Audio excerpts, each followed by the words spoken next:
नमस्कार, स्वदेश न्यूज देख रहे हैं आप। मैं हूं आपके साथ ऋषभ सोनी और लेकर आया हूं छत्तीसगढ़ की खास डिबेट।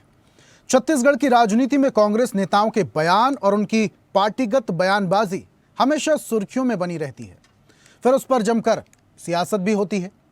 अब 23 अगस्त को पूर्व मंत्री रविंद्र चौबे ने एक बयान दिया जिसमें उन्होंने पूर्व मुख्यमंत्री भूपेश बघेल को नेतृत्व सौंपने का जिक्र किया। वैसे तो इस बयान को हफ्ते भर बीत गए, लेकिन बीजेपी अब अलग अलग तंजों से कांग्रेस को घेर रही है। दरअसल भूपेश बघेल के समर्थन में रविंद्र चौबे ने जो बयान दिया, उसको लेकर कार्रवाई करने के मूड में भी अब छत्तीसगढ़ कांग्रेस आ गई है।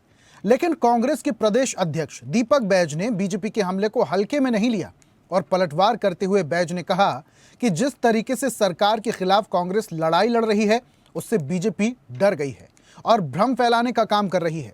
बीसीसी और पीसीसी के तंज के बीच में कैबिनेट मंत्री श्याम बिहारी जायसवाल ने 100 से ज्यादा कांग्रेस होने की बात भी कह दी। कुल मिलाकर सियासी गलियारों में भूपेश बनाम बैज का यह नेतृत्व संग्राम अब खुली जंग का रूप ले चुका है, जहां एक ओर पुराने सिपह सालार अपनी पकड़ कायम रखना चाहते हैं, दूसरी ओर नई कमान खुद को साबित करने की जद्दोजहद में है। बीजेपी ने मौका ताड़कर कांग्रेस की दरारों पर उंगली तो रख दी। अब देखना यह है कि कांग्रेस अंदरूनी घाव भरती है या ये जख्म आने वाले चुनाव में उसे भारी पड़ते हैं। इस पर आज करेंगे चर्चा, लेकिन उससे पहले कुछ बयान सुनिए। करनी चाहिए, उनको भारतीय जनता पार्टी की चिंता करने की जरूरत नहीं है। अभी उनके पूर्व मुख्यमंत्री और प्रदेश अध्यक्ष के बीच में किस प्रकार का शीत वार चल रहा है, कोल्ड वार चल रहा है, आप देख रहे हैं। आपस में एक नेता एक दूसरे की पैर खींचने में लगे हुए हैं।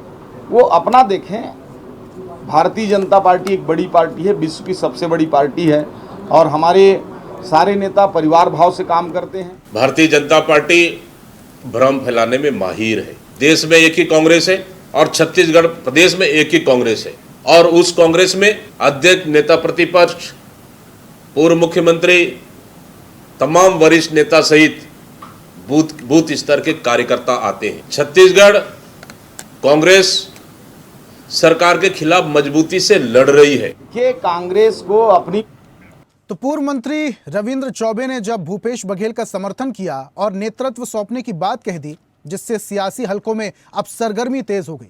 बीजेपी को तंज कसने का मौका मिल गया, लेकिन कांग्रेस कह रही है कि जनता को बहकाने का काम कर रही है बीजेपी। क्यों? क्योंकि बीजेपी में डर का माहौल है। इस पर आज हम चर्चा करेंगे। हमारे साथ कुछ मेहमान जुड़ रहे हैं। बीजेपी का पक्ष रखने के लिए हमारे साथ आलोक सोनी हैं। आलोक जी, बहुत स्वागत आपका। और कांग्रेस का पक्ष रखने के लिए रूपेश दुबे हमारे साथ हैं। रूपेश जी, आपका भी बहुत बहुत स्वागत। और इस चर्चा की शुरुआत आलोक जी आपसे ही करते हैं।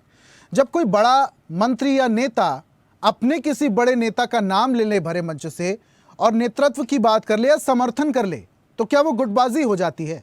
रविंद्र चौबे ने भूपेश बघेल के साथ काम किया, उनकी सरकार में काम किया है, दोनों अच्छे आपस में उनके संबंध हैं। इसका मतलब ये तो नहीं कि उन्होंने दीपक बैज के काम पर उंगली उठा दी हो। भूपेश बघेल का समर्थन उन्होंने किया था, गुटबाजी कैसे है? ऋषभ जी, आपको, साथी प्रवक्ता जी को, उर्वेश जी को और आपके सभी दर्शकों को मेरा नमस्कार।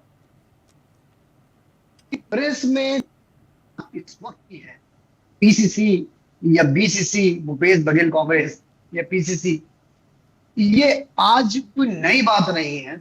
आप आजादी के पहले भी कई बार कांग्रेस टूटी है, आजादी के बाद तो अब तक 55 बार कांग्रेस जो है टूट चुकी है और विभिन्न क्षेत्रीय पार्टियों में कांग्रेस से जो निकले हुए नेता है उन्होंने अलग पार्टियों का निर्माण किया और कांग्रेस के नाम से क्या, कहीं उड़ीसा कांग्रेस, बंगाल कांग्रेस, तमिल कांग्रेस, तो ये जितनी भी पार्टी आज देख रहे हैं आप टूटी हुई जो कांग्रेस से निकली है, तो ये कोई नई बात नहीं है। ये पुराना इतिहास दोहरा रहा है अपने आप को। अगर आप छत्तीसगढ़ या मध्य प्रदेश की राजनीति, जब छत्तीसगढ़ का निर्माण नहीं हुआ था उस समय भी देखेंगे तो दिग्गी कांग्रेस अलग था, वीसी कांग्रेस अलग था। तो आज के समय में छत्तीसगढ़ बनने के बाद में जोगी कांग्रेस अलग चल रही थी, जब पार्टी का निर्माण भी नहीं हुआ था उस समय पे, और जो भूपेश बघेल या पार्टी का है वो अलग। तो गुटबाजी जो है वो कांग्रेस के लिए कोई नई बात नहीं है। ये अपने नेताओं को जो है वो एक बार ऊपर बिठाते हैं, उसके बाद जैसे ही इन्हें लगता है कि नहीं, हम इनके लीडरशिप में बिल्कुल कुछ, एक नेता, एकमात्र नेता जो है जो इस वक्त पूरी तरह से नाकाम है केंद्र में, जिनके लीडरशिप में लगातार राहुल गांधी जी लगातार कांग्रेस जो है वो चुनाव हारते गई, लेकिन आज तक उन पे जो इनका जो भरोसा है वो आज तक कांग्रेस पार्टी का भरा हुआ है। इनसे एक परिवारवाद की पार्टी है, एक परिवार के पीछे भरोसा है। लेकिन जब भी किसी भी प्रदेश में आप देखेंगे तो ये जो गुटबाजी जो है वो खुल के सामने आने लगती है। जैसे ये चुनाव हारते हैं फिर ये पैर खींचने लग जाते हैं अपने ही नेताओं का। इस वजह से ये देखिए, आपने सुना होगा रविंद्र चौबे जी ने, ये कोई छोटे मोटे नेता नहीं है कांग्रेस के, ये उस समय भी मंत्री थे जब छत्तीसगढ़ नहीं था। ये दिग्विजय सिंह जी के सरकार में मंत्री थे। मैं कहता हूँ शायद दीपक बैज जी तो उस समय राजनीति में पदार्पण भी नहीं किए होंगे, हो सकता है। तो ये उतनी बड़ी बात यदि उन्होंने कही है और कांग्रेस पार्टी आला कमान सार्वजनिक रूप से गई, ये बात किसी मीटिंग में नहीं हुई, कांग्रेस के इंटरनल मैटर मीटिंग पे नहीं हुई, सार्वजनिक रूप से गई। दूसरी बात मैं और इंडिकेट करता हूं आपको, जब इनके प्रभारी यहां पर मैं आए हुए थे तब इसी बात को लेकर के भूपेश बघेल जी ने मुद्दा उठाया था कि जब वो प्रदेश अध्यक्ष थे और विपक्ष के नेता टीएस बाबा थे तो वो जो मुद्दे हैं वो उन्हें वो अलग तरीके से उठाते थे और वो एक जो विरोध प्रदर्शन जो करते थे जब वो विपक्ष में हुआ करते थे तो वो दिखता था, नजर आता था। लेकिन दीपक बैज जी और चरणदास महंत जी के समन्वय में जो कमी है, जो दिख रहा है कि विपक्ष की जो भूमिका है ये दोनों सही ढंग से नहीं निभा पा रहे। ये बात जो है इनके प्रदेश प्रभारी के बीच में ये कही गई है बात, तो इससे बहुत बात निकली है तो बड़ी दूर तक जाएगी। और कांग्रेस में गुटबाजी और कांग्रेस ये दोनों अपने आप में एक दूसरे को अलग नहीं कर सकते। लेकिन गुटबाजी की सुगबुगाहट तो आपकी पार्टी में भी है आलोक जी। आलोक जी, देखिए गुटबाजी की सुगबुगाहट आपकी पार्टी में भी है। किस रमन गुट अलग कहा जाता है, साय गुट अलग कहा जाता है और उसके बाद फिर ब्रजमोहन अग्रवाल, इस तरीके से हलकों में ये सुर्खियां तो हैं। नहीं देखिए, आप जो बात कर रहे हैं वो गुटबाजी नहीं है, एक नेतृत्व की बात होती है। रमन सिंह जी के जिनके नेतृत्व जो करते हैं वो अपने क्षेत्र में या उनके अनुयायी है, वो अलग चीज हो गई। और ब्रजमोहन अग्रवाल जी की बात कर रहे हैं या किसी और बड़े नेता की, आप भारतीय जनता, लेकिन जब कभी भी आपने सार्वजनिक रूप से न डॉक्टर रमन सिंह जी से न ब्रजमोहन अग्रवाल जी से पार्टी के खिलाफ जाकर के कोई इस तरह की बयानबाजी नहीं की होगी। देखिए सभी नेताओं के अपने अनुयायी होते हैं, अपने उनके पीछे की लीडरशिप होती है, वो उनको तैयार करना उनका दायित्व, उनका काम होता है। इसका ये मतलब नहीं होता है कि आप जो है रूलिंग, क्या आपने कभी सुना कि डॉक्टर रमन सिंह जी ने जो अभी वर्तमान अध्यक्ष है उनको लेकर के कोई कटाक्ष टिप्पणी की हो या तो यही तो आपसे समझना चाहता हूं आलोक जी, आप बिलीव की बात कर रहे हैं। हर नेता का, अपने बड़े नेता अलग अलग नेताओं पर बिलीव अलग अलग हो सकता है। बिल्कुल। अब रविंद्र चौबे का बिलीव भूपेश बघेल पर है, इसका मतलब ये नहीं कि दीपक बैज पर उन्होंने सवाल उठा दिए, उनके नेतृत्व पर सवाल उठा दिए। चौबे जी अगर आप मेरी बात समझिए, आज भूपेश दुबे जी जो है यदि वो बोलते हैं कि भूपेश बघेल जी को जो नेतृत्व में हम ज्यादा बेहतर काम कर रहे थे तो मैं इस बात को मान लेता, लेकिन रविंद्र चौबे को एक छोटे मोटे नेता नहीं है। वही मैं इस बात को दोहराना चाहता हूँ कि बहुत बड़ा कद है उनका कांग्रेस पार्टी में और काफी सीनियर लीडर है वो। इनफैक्ट भूपेश बघेल जी के समकक्ष चाहते हैं, उनके साथ मंत्री रहे और इसलिए उनका जो ये बयान है, ऊपर से सार्वजनिक दिया गया बयान, ये दर्शा देता है और इस बाहरी जो उनकी ऑप्सी फुट है उसे पूरी तरह से बाहर ला देता है। तो कहीं ना कहीं ये कांग्रेस की जो इस तरह की कुछ तस्वीरें कुछ समय पहले बीजेपी में भी देखने मिली थी आलोक जी, जब ब्रजमोहन अग्रवाल ने अपनी सरकार के लिए एक लेटर लिख दिए थे और कई सारी खामियां गिना दी थी कि यहाँ काम करने की सरकार को जरूरत है। तो उस दौरान भी आपकी पार्टी में गुटबाजी की खबरें आई थी। ठीक है आलोक जी, आता हूं वापस से आपके पास। रुपेश जी का मैं रुख कर लेता हूं। रुपेश जी, ये कोई पहला मामला नहीं, इससे पहले जब आपकी सरकार थी 2.5 साल का फॉर्मूला की भी बात चल रही थी। टीएस सिंहदेव अलग गुट कहा जाता था, भूपेश बघेल अलग गुट कहा जाता था। अब तो खुलकर चीजें सामने आने लगी हैं। भरे मंच से आपके बड़े नेता रविंद्र चौबे, जिनका प्रभाव क्षेत्र में बहुत ज्यादा है, वो भरे मंच से कह देते हैं भूपेश बघेल को नेतृत्व देखना चाहिए। दीपक बैज जी के नेतृत्व में क्या कमी लगती है उनको? ऋषभ जी नमस्कार, आलोक भाई नमस्कार। देखिए ऋषभ जी, जिस प्रकार से भाजपा कांग्रेस के नेता रविंद्र चौबे जी के उस बयान को, जो कोई राजनीतिक मंच नहीं था, वो भूपेश बघेल जी के जन्मदिन के अवसर का मंच था और उस मंच से कही गई बातें, अभी जिस प्रकार से आलोक भाई व्यक्ति के समर्थक की बात कह रहे हैं, तो भाजपा को इस बात को आत्मचिंतन करना चाहिए कि एक उंगली हमारे तरफ उठा रहे हैं तो बाकी 3 उंगलियां भी उनके तरफ हैं। और जिस प्रकार से आपने स्वयं रेखांकित कर दिया था ब्रिजमोहन अग्रवाल जी, पुरंदर मिश्रा जी, भाजपा में ऐसे कई नेता हैं जो अपनी सरकार की नाकामियों को और सरकार में गुटबाजी किस प्रकार से है उसको सार्वजनिक किया है। वर्तमान परिस्थिति में भाजपा की सरकार प्रत्येक मामले में असफल है और जिस प्रकार से आपके प्रमुख चैनल में श्याम बिहारी जायसवाल जी बड़ी बड़ी बातें कह रहे थे, श्याम बिहारी जायसवाल को अपने स्वास्थ्य विभाग की चिंता करना चाहिए। किस प्रकार से अमानक दवाई सप्लाई हो रही है, किस प्रकार से 3 करोड़ की सिटी स्कैन की मशीन को 12 करोड़ 15 करोड़ में खरीदी जा रही है, ये पूरी तरह से भाजपा को अपने आप में आत्मचिंतन करना चाहिए। रही बात बीसीसी और पीसीसी की, तो भाजपा को कांग्रेस के आंतरिक संगठन के बारे में संज्ञान लेना चाहिए, जानकारी प्राप्त करना चाहिए कि कांग्रेस एआईसीसी अखिल भारतीय कांग्रेस कमेटी के अंतर्गत कांग्रेस की समस्त राज्य की इकाइयां काम करती है और कांग्रेस का शीर्ष नेतृत्व जो निर्देश देता है उसके अनुरूप में हम काम करते हैं। मात्र छत्तीसगढ़ में अपनी असफलता को बीसीसी छिपाने के जैसी लिए कुछ कमेटी का अस्तित्व है रुपेश जी? भूपेश कांग्रेस कमेटी जैसी कमेटी का कोई अस्तित्व है? ऋषभ जी, भूपेश बघेल जी अनेक अवसरों पर अनेक मंचों में कांग्रेस के शीर्ष नेतृत्व दीपक बैज जी के नेतृत्व और दीपक बैज जी के नेतृत्व में जो कांग्रेस निरंतर आम जनता के हितों के लिए कार्य कर रही है उनकी सराहना भी किए हैं और दीपक बैज जी के नेतृत्व को स्वीकार करने की बात भी सार्वजनिक रूप से कही है। कांग्रेस में हमारे 4 शीर्ष नेता हैं जिनके दिशा निर्देश पे हम काम करते हैं। पर आपको नहीं लगता रुपेश जी कि रविंद्र चौबे जी जिनकी बात जब वो मंच से बोलते हैं तो आवाज बहुत दूर तक जाती है, सिर्फ छत्तीसगढ़ तक नहीं रुकती उनकी आवाज, वो आवाज बहुत दूर तक जाती है। जब वो भूपेश बघेल का जिक्र कर रहे थे, जब उनकी तारीफों में पुल बांध रहे थे, तो नेतृत्व को लेकर दीपक बैज जी का भी जिक्र कर देते, कम से कम लोगों को ये क्लियर हो जाता कि विरोध में नहीं है अभी जो फिलहाल में नेतृत्व है, भूपेश बघेल की तारीफ कर रहे हैं। ये कोड नहीं करना चाहिए था पीसीसी अध्यक्ष होने के नाते?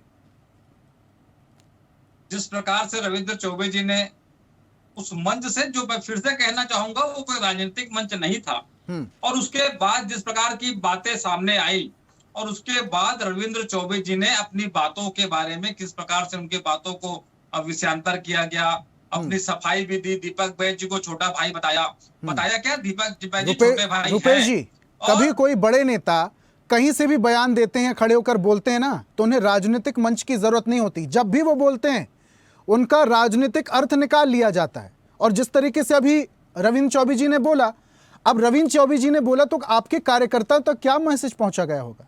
ये भी तो सोचने वाली बात है। मैसेज गलत गया।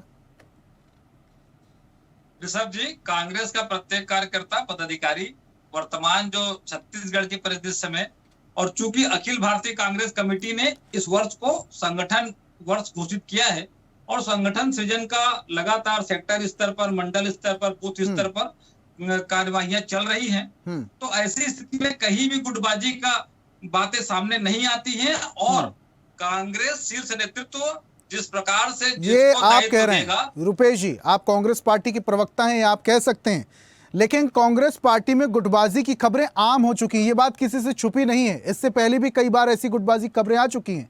सचिन पायलट प्रदेश प्रभारी अभी कुछ महीनों पहले जब आए थे, संगठन को मजबूत करने की बात चल रही थी, आपके ही बड़े नेताओं के गुट के जो कार्यकर्ता थे आपस में भिड़ गए, कुर्सियां टूट गई, सिर फूटते फूटते बचे। ये तो आप भी समझते हैं। ऋषभ जी, कांग्रेस में आंतरिक लोकतंत्र है और पार्टी के भीतर कार्यकर्ताओं को अपनी बातें रखने का पूरा अधिकार है। कहीं कहीं अपवाद स्थिति निर्मित होती है, उसको गुटबाजी से जोड़ना किसी भी परिस्थिति में उचित नहीं है। ये स्थिति सिर्फ छत्तीसगढ़ तक सीमित नहीं ना रुपेश जी। मध्य प्रदेश की अगर मैं बात कर लूं, दिग्विजय सिंह सिंधिया जी अलग चले गए थे, कमलनाथ सिंह। राजस्थान की अगर मैं बात कर लूं, सचिन पायलट, अशोक गहलोत। मध्य प्रदेश की बात कर लूं, छत्तीसगढ़, बहुत सारे ऐसे नेता हैं। तो ये कांग्रेस का जो सिलसिला है सिर्फ छत्तीसगढ़ तक सीमित नहीं ना भाई साहब। ऋषभ जी, कांग्रेस पार्टी में जो नेतृत्व है और निश्चित रूप से हम सबका पहला दायित्व ये बनता है, पहला कर्तव्य ये होता है कि हम आम जनता के हितों के लिए लड़ाई लड़े। कहीं कहीं देखिए, मैं आपके चैनल में इस बात को स्वीकार कर सकता हूं कि कहीं कहीं महत्वाकांक्षा सामने आ जाती है, लेकिन कांग्रेस पे अंदर बैठ करके, पार्टी के फोरम में बैठ करके उसका समाधान निकाल लिया जाता है। ये भाजपा में देख लीजिए, जिस प्रकार से मंत्रिमंडल गठन हो, शपथ ग्रहण समारोह हो, उसमें भाजपा के शीर्ष नेताओं का नहीं आना, तो छत्तीसगढ़ में भाजपा को पहले अपने आंतरिक कलह को स्वीकार कर लेना चाहिए। उनको जनता ने जनादेश दिया है, वो जनता के जनादेश को लगातार नेस्तनाबूद कर रहे हैं। आम जनता के हितों पर कार्य नहीं कर रहे हैं। स्कूल में शिक्षक नहीं है, पुस्तकें नहीं जा रही है, स्वास्थ्य सुविधा बदहाल है। इन सबको ना बात इन मुद्दों को उठाने के लिए आप कांग्रेस है ना रुपेश जी, विपक्ष मजबूत विपक्ष की जिम्मेदारी आप लोग उठा तो रहे हैं, लेकिन मुझे एक बात बताइए, दीपक बैज जी बोल रहे हैं बीजेपी डरी हुई है। कौन सी वजह है बीजेपी डरी होगी? ट्रिपल इंजन की सरकार है उनकी। ट्रिपल इंजन की सरकार है, 3 तिकाड़ा काम बिगाड़ा, इस स्थिति में छत्तीसगढ़ है। जिस प्रकार से स्वास्थ्य सुविधा बदहाल है, जिस प्रकार से शिक्षा व्यवस्था बदहाल है, जिस प्रकार से छत्तीसगढ़ की जनता बिजली की मार झेल रही है और मात्र यहाँ शराब की नदियां बह रही है, सड़क पे है गाय और शराब से आय छत्तीसगढ़ सरकार के मूल मंत्र बन गया है। और लगातार दीपक बैज जी के नेतृत्व में, भूपेश बघेल जी के नेतृत्व में, चरणदास महंत जी के नेतृत्व में और वर्तमान में टीएस सिंहदेव जी जिस प्रकार से रामगढ़ की पहाड़ी को बचाने के लिए शंखनाद किए हुए हैं, आवाज बुलंद किए हुए हैं। चारों छत्तीसगढ़ के चारों दिशाओं में भाजपा घिरी हुई है और आम जनता अपने आप को ठगा सा ठीक कर रही है, है।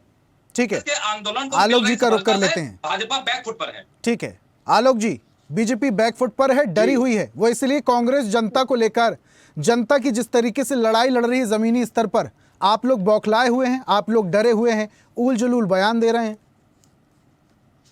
देखिए, जिस पार्टी ने छत्तीसगढ़ में लगातार 3 चुनावों में बड़े भारी मतों के साथ में, चाहे वो लोकसभा हो, विधानसभा हो या आम नगरीय निकाय के चुनाव, पंचायत के चुनाव, पराजित भी हुए, भारी मतों के साथ जिन्होंने विजय पताका फहराई है, जनता का जिनको 100% समर्थन है, आज जो जनता के हित में सारे फैसले ले रही है, वो सारी योजनाओं को लागू कर रही है जो हमने विधानसभा चुनाव के पहले जनता से, छत्तीसगढ़ की जनता से किया था।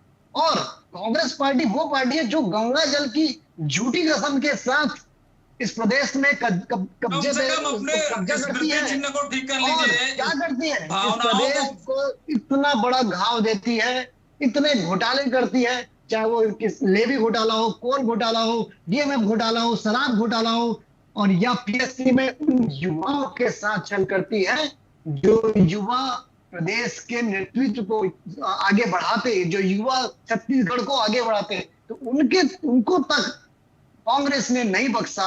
वो कांग्रेस सोचती है कि ये भारतीय जनता पार्टी, जिन्होंने आम जनता के हितों को ध्यान में रख करके उन तमाम योजनाओं को लागू किया है। और हम एक बात फिर इस बात को दोहराते हैं, हमें ये देखिए, आज चाहे वो अपना उनका इंटरनल मैटर है कांग्रेस का कि उनकी पार्टी में किस तरह की गुटबाजी चल रही है, तो आप उनसे उम्मीद नहीं कर सकते वो विपक्ष की कैसी अच्छी आवाज बनेंगे, क्योंकि उनके अंदर खुद एकजुटता नहीं है। लेकिन भारतीय जनता पार्टी जो है वो इस बात, आरोप तो ये भी लगते हैं आलोक जी, आप लोग विपक्ष को मजबूत होने ही नहीं देते।